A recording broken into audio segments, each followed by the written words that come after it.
Hello all, I'm Bruce, and what I want to find out is this, can I learn to play the fiddle? And actually, as we know, uh, it's a violin, but if you play fiddle music, bluegrass, old-time music, it's referred to as a fiddle. And my purpose here is to find out, am I able to learn to play this fiddle? And if so, what problems, and to record my progress, since that might help others in the future. Uh, what I would like to do is probably in the beginning do a video once a week, and later on progress might be slower and I do one once a month. I'd like to be able to do this for the first year. Based on everything I can read on the internet, I shouldn't even touch this thing. There's so much negative stuff out there. I see these 20-year-olds and 22-year-olds asking, am I too old to learn to play the violin? I hear you have to start when you're under 8. Well, I'm in my 60s. I'm 3 times their age, and I'm going to find that out. I also read things that you're actually playing 2 instruments. You're playing, it takes a couple years to learn to do the fingering, and then the bowing is like a 10-year project. But I don't really believe all that. The way I look at it is there are people in Appalachia that came out of the coal mines and learned to play in the evening. We have relatives from Sweden and Norway, immigrants in lumber camps that would learn to play. So if a Norwegian can learn to play, it can't be that difficult. Well, I say that since I'm half Norwegian.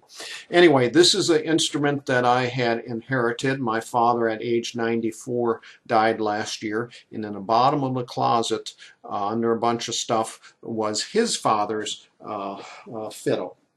And actually it has inside, it says graduated in 1908. It's actually a German import that a luthier, actual violin maker in Iowa, Joseph Collingwood and Sons, actually would complete these German ones and recarve the top and bottom plates. It's a very pretty instrument, but doesn't have much value since it's had some damage and everything. The tail piece there has, I guess you'd call it inlaid abalone. It's in rather rough shape. It has been. In the past, there were some crude repairs done. The peg box had broken off here, and you can see that there's a patch on both sides.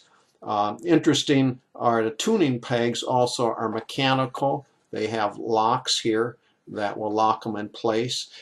In the 1890s through about 1915, makers experimented with them, but they never caught on. They're not traditional. So anyway, this is an instrument I inherited and got me to think about maybe I should try to play it, and despite everything I read on the internet. I'll tell you what my plan is.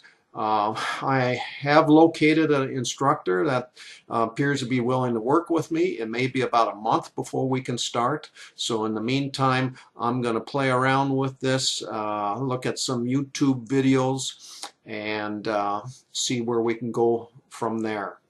Hope you bear with me. If you're interested in not missing any, be sure to subscribe to this channel, and I'll be trying to do this monthly.